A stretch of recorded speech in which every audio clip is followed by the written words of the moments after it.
Hey, what's up, everybody, and welcome to another edition of Pelicans Daily, brought to you by Fan Arch. I'm your host, David Grubb, editor-in-chief of thebirdrights.com.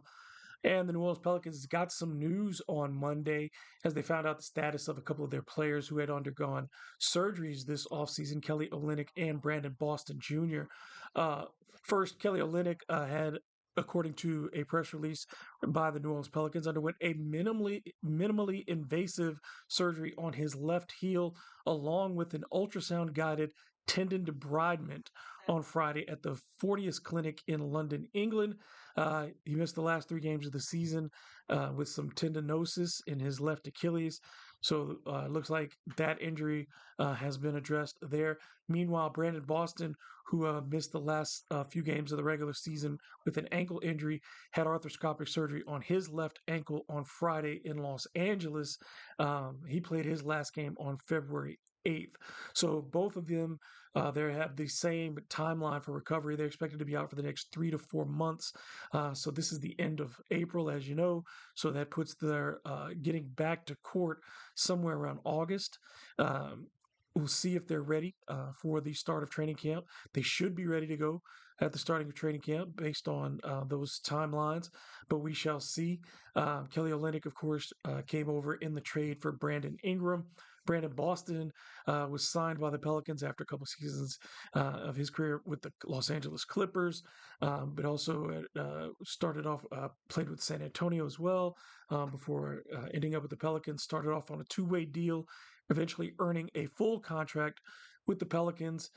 Played 42 games with the Pelicans, started 10 of those, averaged almost 11 points, just over 3 rebounds, 2 assists, and 1.3 steals in 24 minutes per night. Shot the ball pretty well. 44% from the floor, 35% from three, 79% at the free throw line. The big implication there, of course, is for Brandon Boston. Kelly Olynyk is under contract for next season, but Brandon Boston, the Pelicans have a $2.35 million team option for Brandon Boston.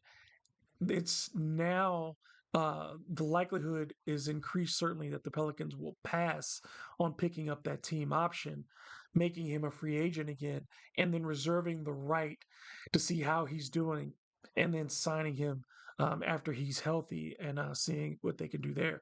But that does slightly impact the Pelicans' salary cap if they do allow Brandon Boston to become a free agent by not exercising that team option on that contract. So that's the big news there. Without a surgery, it pretty much would have been a done deal that Brandon Boston would be back next season for the Pelicans. Now that is in doubt, though. And, of course, with the new administration, David Griffin was really high on Brandon Boston, called him the team's, at times, the best perimeter defender with Herb Jones sidelined for the season. So David Griffin was really high on him. And of course, Bryson Graham was involved in that signing. He had been tasked with a lot of those undrafted free agents and getting these guys on the margins of the NBA. With Bryson Graham still staying on, but you wonder how much is anybody going to spend their own personal capital on advocating for Brandon Boston Jr. So we'll see what his future holds. The speculation continues about the future for Willie Green as well, as Willie was in the in the Saints war room on draft night for the Saints, and a lot of folks felt like that was just a further sign that he's not going anywhere at this organization. And there's been speculation from a couple of sources around the NBA that Willie Green could potentially move into the front office for the New Orleans Pelicans.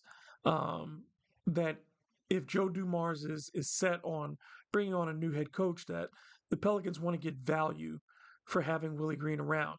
This isn't a new idea if you follow the Pelicans, because at the end of Alvin Gentry's tenure, there was a lot of thought that he was going to transition into the front office and become a member of the executive staff and no longer be on the sidelines before David Griffin decided to keep him for one more season.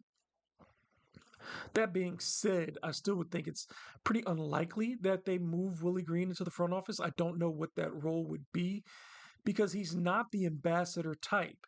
It doesn't seem like Willie Green would be the fit to be the kind of guy who would be the person who goes out into the community and does those things because it's not really the way he serves. Willie's a behind the scenes kind of guy, a quiet leader in that regard. Um, I understand that's what the Pelicans like about him, in that he doesn't bring any negative press their way. But in a different role, where would he fit in a Joe Dumars administration as far as the Pelicans front office goes? Because he's got his number one lieutenant in Troy Weaver. Troy Weaver, you're keeping Bryson Graham in the general manager's role, and he's the guy who's been tasked with the draft and developing players in that regard. You're not going to put Willie in a position, if you brought in a new head coach, to start determining player development roles. I think that would kind of damage the authority of a new head coach coming in. So to me, it's either Willie Green's on the bench or he's not with this organization. It just doesn't make sense to have him play that kind of role as an ambassador for the organization or some other thing. Certainly, he has a good relationship with Gail Benson. He has a good relationship with Mickey Loomis. He has a good relationship with those people on that side of the organization, and his personal relationship is fine with Joe Dumars. But if you don't feel that Willie Green is the head coach for 2 years, 3 years, 4 years down the road, then he's not the coach for today. And you could say that there's no harm in keeping Willie Green in that role for one more year as a lame duck head coach. But I think the longer you delay turning your organization around and putting the people in place that you think are going to be there for for however your short to long term future is, if you're not putting those people in place, you're wasting time. And are the Pelicans the kind of organization that can afford to continue to waste time and not put people in position to do the job that they're here to do, which is supposedly to put this team in position to win an NBA championship? If you don't think Willie Green is going to be the head coach who can lead you to a championship in 2 years, if you don't think he's the head coach who can lead you to a championship in 4 years, if you don't think he's the coach who can lead you to a championship next year, he shouldn't be your head coach. It's that simple. It's that simple. This isn't the same as dealing with the contracts on your roster. There are financial implications to your cap and all those types of things here. Firing Willie Green, who gets paid among the lowest paid head coaches in the NBA, has to be considered the cost of doing business if you're moving forward as an organization. That just has to be part of the deal. If Joe Dumars is going to add more people to the front office staff, that's going to cost money. If you're going to pay more for scouts, that's going to cost money. If you're going to revamp this organization, if you're going to build a newer practice facility closer to the arena, if you're going to improve this arena, if you're going to invest Pelicans, resources into all of those things, it's going to cost money. Putting up a new scoreboard, all those things cost money. Willie Green, in the grand scheme of how much money that the Pelicans spend on their operations, his salary is not enough to keep you from letting him go if you don't think he's the guy. So I don't think you move him into the front office. To me, that's not a good move for the organization. I think it's bad for Willie Green. If he wants to be a head coach down the road, I don't think it serves him by being in the front office with the Pelicans for a year. Not if there are organizations like the Phoenix Suns who have interest. That means if it just takes one team to be interested. And I'm certain that there are organizations who would ask Willie Green to come and be on their benches next season because coaches are going to move. And Willie Green has built enough relationships in the league that he could go to another team and have a new job in a relatively short amount of time if the Pelicans let him go and felt like they didn't want to worry about the obligation of having to pay him his salary. I think somebody would pick up his salary as an assistant. Maybe not paying him the full coach's salary, but they're going to take on Willie Green as an assistant. I think that'll happen because I think people do view him as having some assets as a coach, whether or not that those all come together in being a quality head coach for the New Orleans Pelicans. So again, if the Pelicans are thinking about moving up, I think that's a mistake for the short term. I think it's a mistake for the long term. Make the moves you want to make that bring this franchise closer to winning an NBA championship. If that's not the goal, then don't make the move. If the goal is to appease ownership, if the goal is to have continuity, whatever that means, continuity is far more important to me for the players on the court than it is for the coach on the sidelines. And remember, Joe Dumars has had no problem in moving on from coaches in his past 9 coaches in 14 seasons as an executive. So, I mean, it's you've been given all the evidence when it comes to Willie Green. You've been given, and you can say that, yeah, but he's had injuries and things to deal with. The bad shouldn't be as bad as it is. The bad shouldn't be as bad as it is if you have a good head coach. The losses, sure. If the losses were simply losses, then I think you could overlook a lot of the wrongs of the Willie Green tenure. But it's the way the losses have come, the magnitude of those losses, the frequency of those types of losses, the caliber of opponent that his losses have come against, and the lack of vision when it comes to this team. I think, when you look at keeping Green on for another season and you ask what damage could be done to somebody like Trey Murphy's career with another season with Willie Green? Are you hastening his departure from New Orleans? And if that's the case, then go ahead and do those things now. Like, what are we doing if keeping Willie Green ultimately means that you're losing Zion Williamson and losing Trey Murphy? Then let's lose everybody. Then let's go ahead and let's get rid of Willie, let's get rid of Trey, let's get rid of Zion, and go ahead and start this thing from the rip it down to the studs and start over again and build this foundation anew. But keeping holdovers who did not provide you with enough evidence that this as a group should stay together, you start by removing the easiest piece to remove. And to me, that's the head coach. There's just no reason to keep Willie Green on in that role. All right. As we get closer and closer to the draft lottery, more and more mock drafts are coming out, and the experts are making their predictions. One of the things that could impact the Pelicans down the road as far as the draft goes, and could impact this season's draft, depending on how things go, is the implosion of the Milwaukee Bucks and how far that could really go. Because if the Bucks are eliminated from the playoffs, as everyone expects them to be in short order in the first round, that's a complete failure of what's happened since bringing on Dame Lillard. You've had injured Giannis, you've had injured Dame, you've had just these problems, you've had issues with coaches. Doc Rivers come in and not really being able to salvage this and create the kind of success that they expected when he came in. You've had all these problems, so maybe this is the straw that pushes Giannis to ask for a trade out of Milwaukee. And if that's the case, then you're burning everything down to the ground, because I don't think you're the Bucks. You're trying to build around Kyle Kuzma going forward, even though you made the mistake of attaching draft picks when you did trade for Kyle Kuzma this season. Well, the Pelicans, as you know, hold 2 picks from the Bucks in the future. And folks pointed out in the comments when it talked about potentially the Pelicans and the Bucks making any deals and why would the Pelicans help the Bucks. Well, here it comes now, as the Pelicans having position to help the Bucks and help themselves at the same time.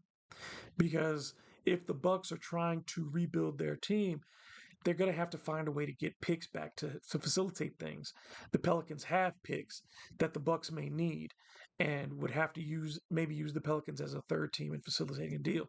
Also pointed out by some of the folks who view the show. So I appreciate your input and your feedback. Certainly the Pelicans could be the kind of team to facilitate and be the third team in a deal. But also, if the Bucks are trying to make a deal with anybody and are trying to bottom out and improve their draft capital over the next couple of seasons as they do go to the bottom of the standings, what could that mean? Well, the Pelicans hold again those 2 picks from the Bucks in the future, and in 2026, after next season, the Pelicans have a right to swap their pick with Milwaukee, whoever has the worst pick. If you're the Pelicans, you're hoping that you're somewhere back in the range of 500 or record or better next season, and that Milwaukee does have the worst pick. Or if you're in a full rebuild, you've got 2 cracks at the lottery if the Bucks are really bad. In 2027, the Pelicans again have the more favorable pick between its 2027 first round pick, Milwaukee's first round pick, and Atlanta getting the less favorable. So it's 3 teams involved there. Atlanta receiving the less favorable of the 2 protected for selections 1 through 4. If that pick falls within the protected range 1 through 4 and is therefore not conveyable, then the Pelicans um, would they would no longer be committed to Atlanta. Their commitment would be lifted, and the Pelicans would instead get both picks in 2027. So they would have two bites at the apple in 2027. So the Pelicans have a protected first round pick in 2026 they got from the Indiana Pacers. It's protected through 1 through 4, and they have a swap with the Bucks in 2026 that is unprotected, but the Pelicans have the right to swap picks with the Bucks, whomever has the worst pick. And then in 2027, the Bucks, Hawks, and Pelicans are involved. They're in a three-team deal for the pick, a protected pick. But if the pick falls within that protected range, 1 through 4 in 2027, then the Pelicans would get both their pick and the Bucks pick that season. So potentially, if the Pelicans or the Bucks are really bad in 2027, the Pelicans could again have a top 4 pick. If they're both really bad, if both of those teams are awful in 2027, the Pelicans could have two top 4 picks in that draft, unlikely as that may be. But that's the situation.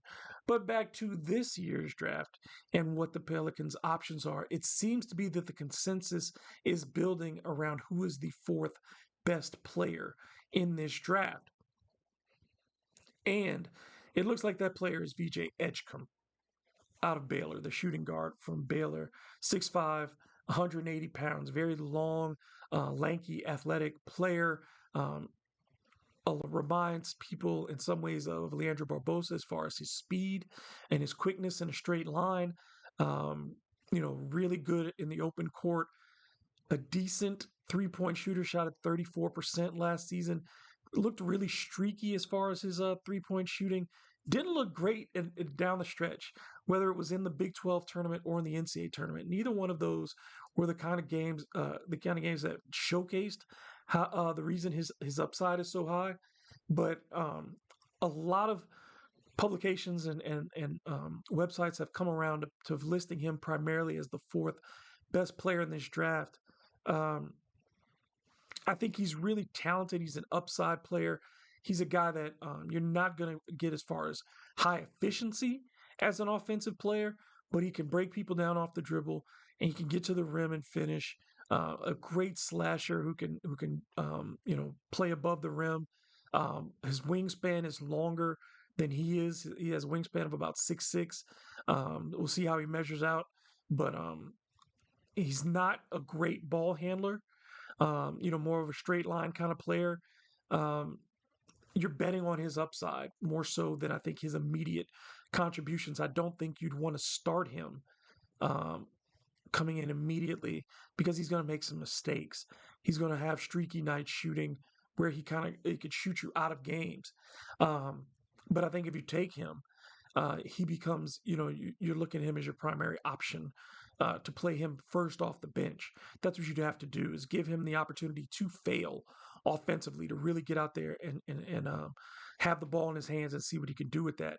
I think that would make a guy like C.J. McCollum, who we talked about yesterday, even more expendable, though I certainly think C.J. is expendable. And that, again, if you look at yesterday, I'll say why I think it's probably better for the Pelicans to trade him this offseason rather than waiting to the regular season, even though they are limited with shooting. I think you could go ahead and try to acquire and fill the holes that are really important for this team rather than going in with CJ, who just doesn't fit the timetable anymore for this team.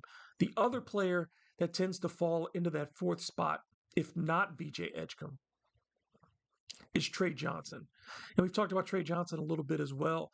The difference between him and VJ Edgecombe, Trey Johnson, they're both coming off their freshman season, but Trey Johnson is a little bit taller.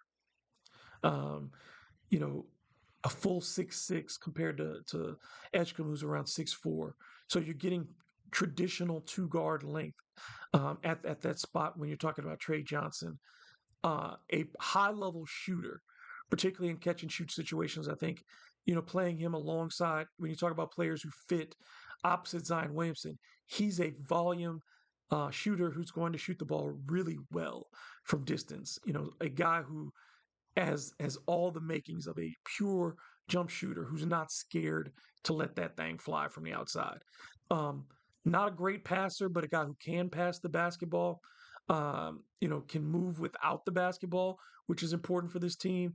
Um, and I think he's not a guy who's going to wow you with his ability to jump, but I don't think Dylan Harper is a superb athlete, but can play the game of basketball. I think Trey Johnson is that kind of guy. Is a very good player of the game of basketball. Though he's not a superb athlete, he understands how to play the game of basketball, and that's what the Pelicans need is basketball players. They need people who understand how to play the game of basketball, could come in and contribute quickly. So I think Trey Johnson, if I were picking amongst the two, I like Trey Johnson more so than VJ Edgecombe, though Edgecombe seems to be um, slightly higher rated at this point. Certainly, as we see how workouts go, as we see how guys go at the combine, they measure out and we see what their athleticism looks like in those situations, rather than just they've been reported to this stage of the game. I think we'll find out more about these players, but if your player comp, when you're Trey Johnson, if you're talking about a Richard Hamilton type, the Pelicans could really use a Richard Hamilton type, somebody who could move around the court, who could catch the basketball, get it up quickly, and knock down shots consistently and effectively. Um, if you're not getting a point guard in this draft, and there are some ball handlers who I think are a little bit lower down. And again, if the Pelicans fall out of the top four, if they're still in the top 6 or 7, I think there's still players that you can get, like Con Knippel out of Duke. I really like him potentially. My quick thoughts on guys like Jeremiah Fears, I would say no. A 6'4" combo guard, though the Pelicans do need a point guard, I think I'm less likely to like him because I don't know if he's enough of a creator at 6'4". I think you're getting, again, a point guard where you need some length and athleticism at that position if you're the Pelicans, because you don't have a lot of height on this roster. So get some more length and athleticism in the backcourt, unless you're getting a superb playmaker and superb outside shooter.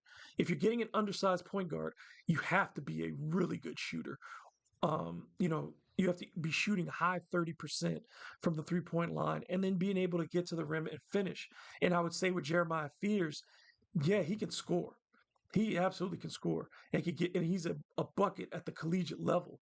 But I have to wonder if his outside shooting is good enough for him to be of value to the Pelicans this early in his career. I don't know if he's that guy. My problem with a guy like Derek Queen is that I don't know if he's a high enough level rebounder and athlete to play the 4 position for the Pelicans. He's undersized to play the center spot and not enough of a shot blocker and athlete there. And not really a great outside shooter. Took less than 5 3-pointers, I think, all season long for Maryland. So not a lot of evidence to show that he's going to be a good outside shooter. Maybe he will be, but there's just not enough evidence. And if you're the Pelicans, you already have one project at the center position. You don't want to take on another guy who's a project, particularly offensively. You know what I mean? If you're going to take on somebody, give me a high level offensive player who's a bit more of a project defensively for me to work with Eves, who I find to be a higher level defender right now and a good offensive rebounder than he is an offensive player. Um, I like Kaman Maluak out of Duke. Um, you know, a guy who could easily go in the top 6, right at that 6-7 spot. I think he's a guy because of his defensive ability, his length at 7'2", his size, 250 plus pounds, great wingspan. He's a guy who can just lock down the paint for you and be a huge deterrent at the rim. Um, but outside of that, uh, it gets um, a little more difficult to project. There's one guy too that I think has fallen uh, in the standings, but I think could be a sleeper in the middle of the lottery. If the Pelicans maybe end up with 2 picks in the lottery and can get him, is Kasparas Jakuchionis out of Illinois. A really versatile offensive player at the point guard position, can shoot the ball, can score at all 3 levels. and a really good passer with good at basketball instincts. And at 6'5", gives you solid position at the size at the point guard position. So I think he's somebody again that folks should keep an eye on and watch out for as a potential pick for the Pelicans. It is not a disaster. It certainly is a disappointment if you do not end up with a top two pick, but it is not a disaster for this organization. I think you can get a quality basketball player who can impact your team in a positive way and impact winning in this season, in this draft. I absolutely believe the Pelicans can do that. I think that you can be optimistic about this draft, and you have what appears to be a good draft brain trust. Again, Troy Weaver, for all of his misses as a Detroit executive, did put together a good portion of the core of the team that is in the postseason right now. And then with Bryson Graham, you've had pretty successful drafts and free agent signings as far as your young players over the last few seasons.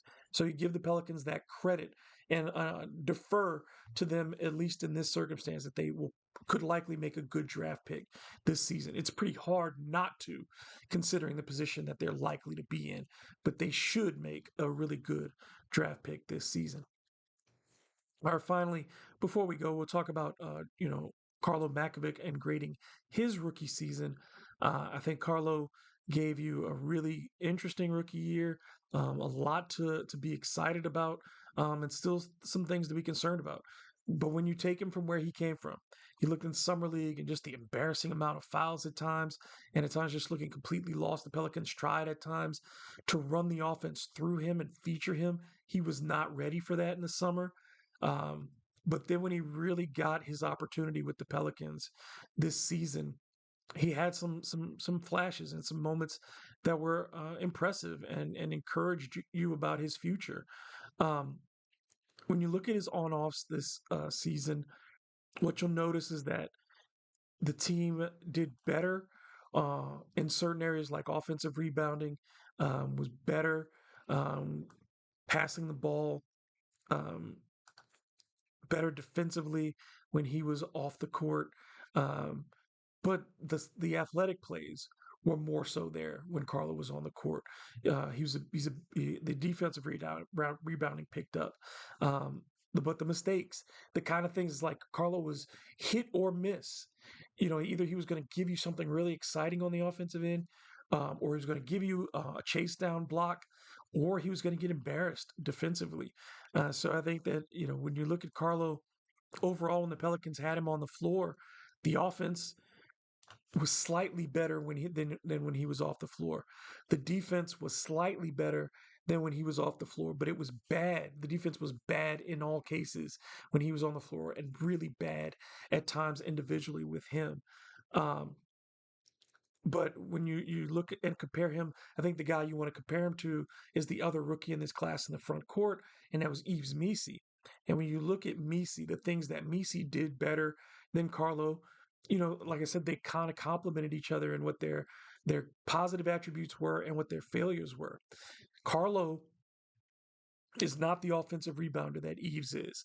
Eves is not the defensive rebounder because Eves does not have the kind. I don't think the athletic burst that Carlo has in short spaces. Carlo has a better vertical jump, a more powerful player than Eves is at this stage of his career. He's a little bit older too. Carlo has kind of grown into his body a bit more. Eves at 20, whereas Carlo's at 23 years old. A little bit older, a little bit more of an opportunity to kind of you know develop physically. But when you look at Eves as well, the Pelicans are just a better defensive team overall. Though the advanced stats show that Carlo contributed more to winning, slightly more to winning than Eves did this season. So I think that's why when you see that there are a lot of Pelicans fans who are excited about Carlo's upside, it's because there are legitimate reasons to be encouraged. He did give you some things to be excited about. One of those other things I think that to be excited about when it comes to Carlo is his ability to knock down the corner three. Because as a big, that's the shot that he's going to have to take the most. He converted 38% of his corner threes. His attempts were too low. Only 51% of his threes were from the corner.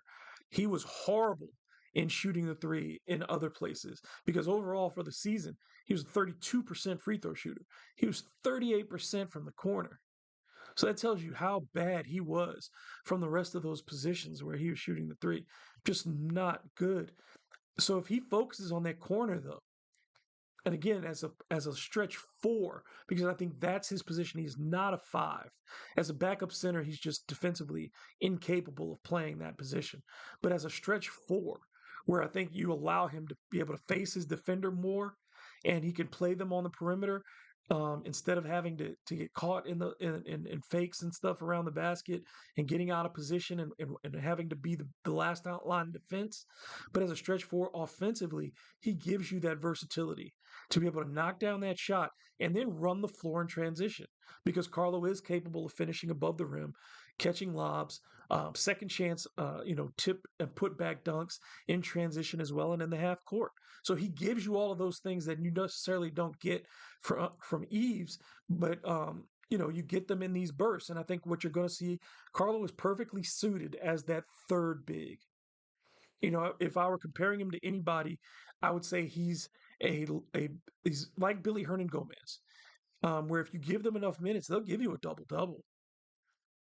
But are they really going to impact winning for you on a night to night basis? And the difference between Billy and Carlo at this stage is that Billy had a higher basketball IQ because of his experience and just his upbringing in the game.